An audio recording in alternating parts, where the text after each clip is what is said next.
ஒரு ஊர்ல ஒரு வறுமையான குடும்பத்தை சேர்ந்த ஒரு அப்பாவும் பையனும் வாழ்ந்துட்டு வந்தாங்களாம். அப்படி வாழ்ந்துட்டு வந்துட்டு இருக்கும்போது அப்பா வந்து காலையில எந்திரிச்ச உடனே ஃபேக்டரியில எங்கெங்கெல்லாம் வேலை இருக்கோ அந்த வேலைக்கு போயிடுவாரு.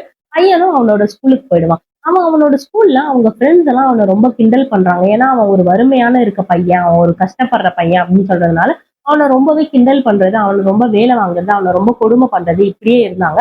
அப்படி இருக்கிறதுனால அவனோட மனசு தாங்காம ஒரு நாள் அவங்க அப்பா கிட்ட அவன் சொல்லிட்டானா, நீ இந்த மாதிரி வேலைக்கு போறதுனால, நீ ஃபேக்டரி வேலை செய்யற, நம்ம கிட்ட பணம் இல்ல அப்படின்றதுனால என்ன ரொம்பவே கிண்டல் பண்றாங்கப்பா. எனக்கு மரியாதையே குடுக்க மாட்றாங்க.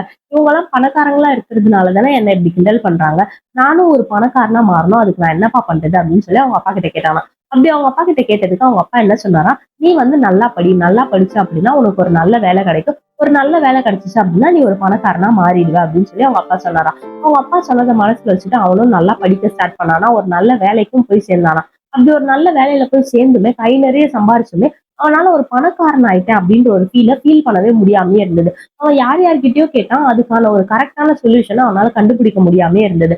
அதுக்கப்புறமா அவனுக்கு வயசும் ஆயிடுச்சு. வயசானதுக்கு அப்புறமா அவனை விட ஒரு வயசானவரை அவங்க ஊர்ல ஒரு நாள் பார்த்தானாம். அவர்கிட்ட போய் இந்த மாதிரி எங்க அப்பா சொன்னாரு, நான் வந்து ஒரு நல்லா படிச்சேன் அப்படின்னா ஒரு நல்ல வேலை கிடைக்கும். அந்த வேலையில சேர்ந்துட்டேன் அப்படின்னா அதுக்கப்புறம் நான் பணக்காரன் ஆயிடுவேன் அப்படின்னு எங்க அப்பா சொன்னாரு. ஆனா இன்னுமுமே என்னால ஒரு பணக்காரனா ஃபீல் பண்ண முடியல. என்னோட சம்பாத்தியம் பத்தவே மாட்டுது அப்படின்னு சொன்னாராம். அதுக்கு அந்த பெரியவர் என்ன சொன்னாரு அப்படின்னு பாத்தீங்கன்னா, அந்த பெரியவர் வந்து, நீ வந்து பணத்துக்காக பணத்தை தேடி தேடி ஓடுனியே தவிர, பணத்தை உனக்காக நீ வேலை செய்ய வைக்க மறந்துட்ட. இந்த ஒரு விஷயத்த நீ பண்ணதுனாலதான் உன்னால பணக்காரனா மாறவே முடியல. நீ இத கரெக்டா பண்ணியிருந்த அப்படின்னா கண்டிப்பா நீ பணக்காரனா மாறி இருப்ப அப்படின்னு சொன்னாராம். இந்த ஒரு கதைய நான் ஏன் உங்ககிட்ட சொல்ல வரேன் அப்படின்னு பாத்தீங்கன்னா, நம்மளோட எஜுகேஷன் சிஸ்டம் இருக்குல்ல, இந்த எஜுகேஷன் சிஸ்டம் வந்து நம்மளுக்கு கத்துக் கொடுக்குறது இந்த ஒரு விஷயம் தான். எப்பவுமே நல்லா படிக்கணும், நல்ல வேலையில பிளேஸ் ஆகணும். அது மட்டும் தான் நம்ம பண்ணா பணக்காரங்களா மாறிடுவோம் அப்படின்றாங்க. பட் ஆனா அது உண்மையே கிடையாது. நம்ம பணக்காரங்களா மாறணும் அப்படின்னா, அதுக்கு நம்ம நிறைய வழிய செய்ய வேண்டியது இருக்கு. நிறைய ஸ்மார்ட்டா யோசிச்சாதான் அதை செய்ய முடியும். சோ இந்த ஒரு விஷயத்த ஏன் எந்த ஒரு எஜுகேஷனும் நம்மளுக்கு சொல்லிக் கொடுக்கறது இல்ல. இப்ப இதுவே நீங்க சயின்ஸ், மேத்தமெட்டிக்ஸ் இதெல்லாம் எடுத்துக்கிட்டீங்க அப்படின்னா, நம்மளோட ரியல் லைஃபோட கனெக்ட் பண்ணி நம்மளுக்கு சொல்லிக் கொடுப்பாங்க. பட் ஆனா இந்த அக்கௌண்ட்ஸ், காமர்ஸ் நானுமே ஒரு பிகாம் ஸ்டூடெண்ட் தான். பட் ஆனா இதெல்லாம் சொல்லிக் கொடுக்கும்போது ஏன் தியரிட்டிக்கலா சொல்லி தராங்க?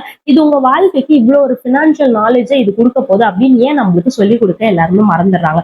சோ இதை மறக்கிறதுனால தான் நம்ம இதை கத்துக்க வேண்டிய, தானா கத்துக்க வேண்டிய ஒரு கட்டாயத்துல இருக்கும். நம்ம கத்துக்கிட்டு இதை நம்ம கரெக்டா பண்ணா மட்டும்தான் நம்மளோட பினான்சியல் ஃப்ரீடம் நம்ம செட்டில் பண்ண முடியும். ஸோ பினான்சியல் ஃப்ரீடம் அப்படின்றது ரொம்பவே இம்பார்ட்டன்ட். அதை எப்படி நம்ம பண்றது அப்படின்ற ஒரு 5 சீக்ரெட் ஸ்டெப்ஸ் தான் இந்த வீடியோல நம்ம டீடைலா பார்க்க போறோம். ஸோ வீடியோ ஸ்கிப் பண்ணாம ஃபுல்லா பாருங்க. அதுக்கு முன்னாடி கீழே இருக்க சப்ஸ்கிரைப் பட்டனை மறக்காம சப்ஸ்கிரைப் பண்ணிடுங்க. வாங்க வீடியோக்குள்ள போலாம்.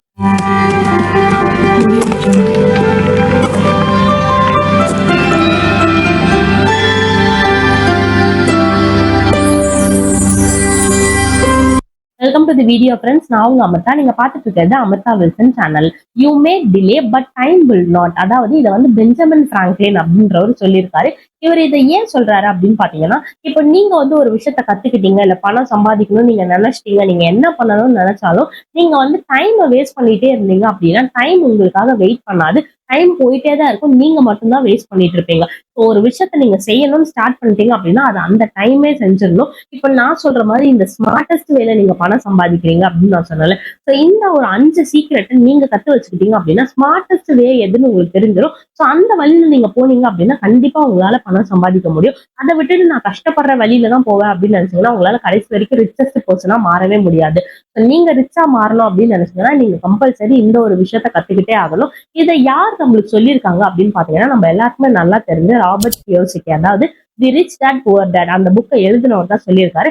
அந்த புக்ல அவர் நிறைய விஷயம் சொல்லியிருக்காரு. பட் ஆனா இந்த ஒரு 5 சீக்ரெட் வந்து எனக்கு ரொம்பவே பர்சனலி பிடிச்சிருந்தது. இந்த ஒரு 5 சீக்ரெட்டை நம்ம பண்ணிட்டோம் அப்படின்னா நம்மளோட லைஃப்ல கண்டிப்பா நம்ம ஒரு பெரிய பில்லியனர் இல்ல மில்லியனரா மாற முடியும் நான் நம்புறேன். சோ அந்த நம்பிக்கை உங்களுக்கும் இருந்தது அப்படின்னா இதை கண்டினியூவா வாட்ச் பண்ணுங்க. வாட்ச் பண்ணீங்க அப்படின்னா நீங்க நல்ல நாலேஜ் கத்துக்க முடியும். இதுல ஃபர்ஸ்ட் ஒன் அவர் என்ன சொல்றாரு அப்படின்னு பாத்தீங்கன்னா, சேவர்ஸ் ஆர் லூசர்ஸ். அதாவது நம்மளோட வாழ்க்கையில நம்மளுக்கு சேர்த்து வைங்க, அதாவது பணத்தை வந்து சேர்த்து வைங்க அப்படின்னு சின்னதுல இருந்தே சொல்லி கொடுத்துருக்காங்க.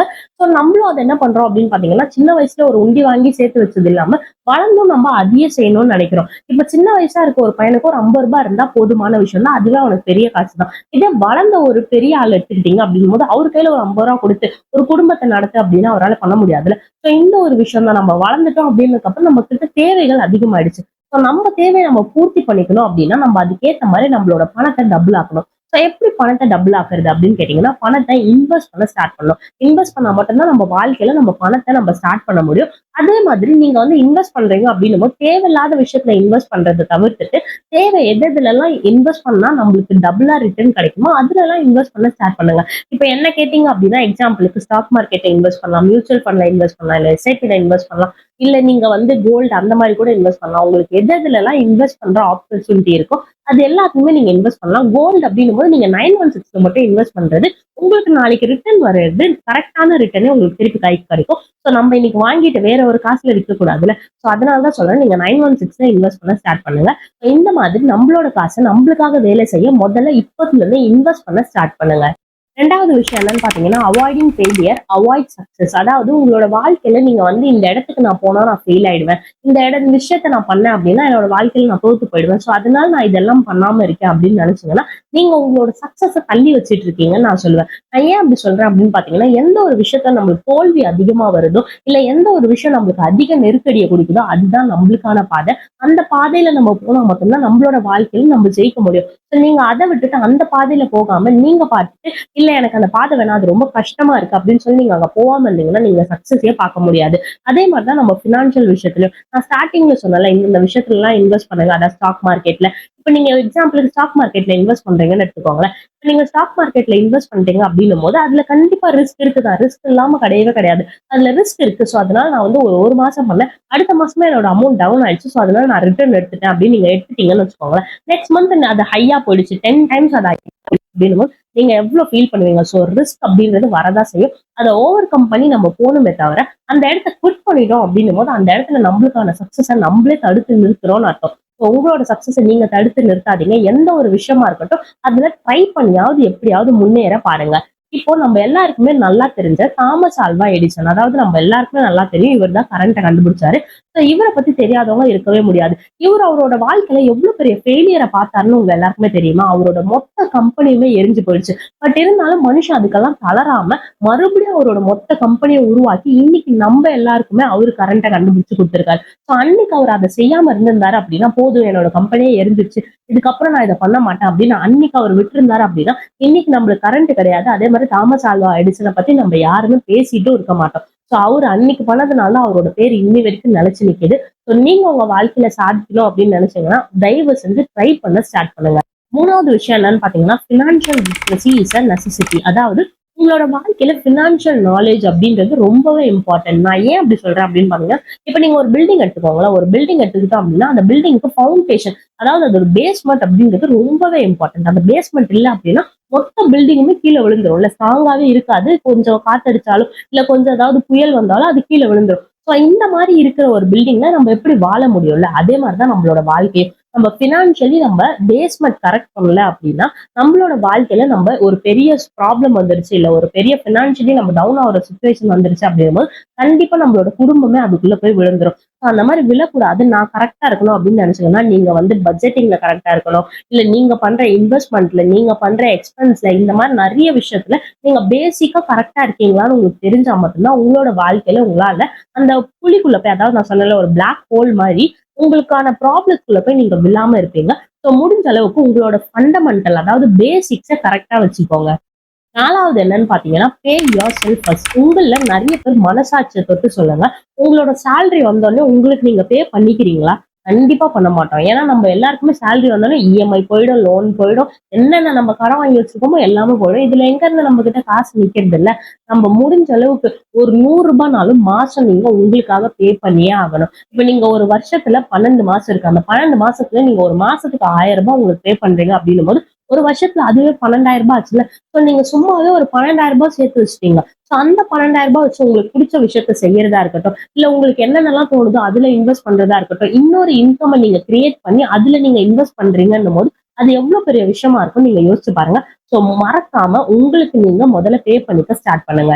அஞ்சாவது விஷயம் என்னன்னு பாத்தீங்கன்னா, தி ரிச் பை அசெட். அதாவது இப்போ மிடில் கிளாஸ் பீப்புள் இருக்க ஒரு மென்டாலிட்டி என்ன தெரியுமா? நான் வந்து பணக்காரனா காட்டிக்கணும் அப்படின்றதுக்காக தேவையில்லாத பொருளை வாங்கி தேவையில்லாத பொருளுக்கு செலவு பண்ணி தேவையில்லாத கஷ்டத்தை அவங்களே அவங்களுக்கு கொண்டு வந்துக்கிறாங்க. இதுவே ரிச்சஸ்ட் பீப்புள் அப்படி கிடையாது. அவங்க ஒரு துணி வாங்குறதுல கூட அவங்களுக்கான கரெக்டான விஷயத்த மட்டும்தான் சூஸ் பண்ணுவாங்க. இப்ப நீங்க ஆப்பிள் கம்பெனியோட சிஇஓ எடுத்து பாத்தீங்க அப்படின்னா ஸ்டீவ் ஜாப்ஸ், அதாவது அவர் வந்து நிறைய இன்டர்வியூல அவர் பார்த்திருக்கும் போது ஒரு பிளாக் கலர் ட்ரெஸ்ல தான் அவர் வந்திருப்பாரு. அவரால் முடியாதா? அவர் நினைச்சாரு அப்படின்னா எவ்வளவு காசு அவர் இருக்கு, அவரு நினைச்சாரு அப்படின்னா எவ்வளவு கலர் கலரா ட்ரெஸ் போட முடியும். பட் ஆனா அந்த இடத்துல அவர் டைமையும் சேவ் பண்றாரு, அவரோட காசையும் அவர் சேவ் பண்றாரு. ஸோ இந்த ஒரு மென்டாலிட்டி நம்மளுக்கும் வந்தது அப்படின்னா நம்ம ஒரு ஒரு விஷயத்தையும் காசை சிக்கனம் பண்ணோம் அப்படின்னா நம்ம கரெக்டான அசெட் வாங்குவோம். கரெக்டான அசெட் வாங்கணும் அப்படின்னா நம்மளோட லைஃபுமே பினான்சியலி ஃப்ரீடமா இருக்கும். ஸோ முடிஞ்ச அளவுக்கு உங்களுக்கு எது தேவை எது தேவையில்லைன்றதுல கரெக்டா இருங்க. உங்களுக்கு என்னென்ன அசெட்லாம் உங்களுக்கு திருப்பி ரிட்டர்ன் கொடுக்கும். இப்ப நீங்க ஒரு வீடு வாங்குறீங்கன்னு வச்சுக்கோங்க, அந்த வீடை வந்து உங்களுக்கே ஆக்குபை பண்ணிக்கிட்டீங்க, நீங்க மட்டும் இருக்கிறதுக்கு வச்சுக்கிட்டீங்க அப்படின்னும் போது அது உங்களுக்கு பிரயோஜனமே இல்லாத ஒரு அசெட் தான். இதுவே அதுக்கு ரெண்டுக்குன்னு ஒரு போர்ஷன் நீங்க கட்டி ரெண்டுக்கு விடுறீங்க அப்படின்னும் போது அது உங்களுக்கு இன்கம் கொடுக்குற ஒரு அசெட். ஸோ இந்த மாதிரி நீங்க பிளான் பண்ணி பண்ணா மட்டும்தான் உங்களோட வாழ்க்கையில நீங்க பினான்சியலி ஃப்ரீடமா அடைய முடியும். ஸோ முடிஞ்ச அளவுக்கு பிளான் பண்ணி பண்ணுங்க. நான் ஸ்டார்டிங்ல சொன்னேன்ல ஒரு அப்பா பையன் அப்படின்னு சொல்லி, அந்த பையனும் பண்ண தப்பு இதுதான். அவனோட ஒரே ஒரு சேலரிய மட்டுமே நம்பி அவன் வாழ்ந்தான். ஸோ ஒரு சேலரிய மட்டும் நம்ம நம்பி வாழ்ந்தோம் அப்படின்னா நம்ம வாழ்க்கையில நம்மளால முன்னேறவே முடியாது.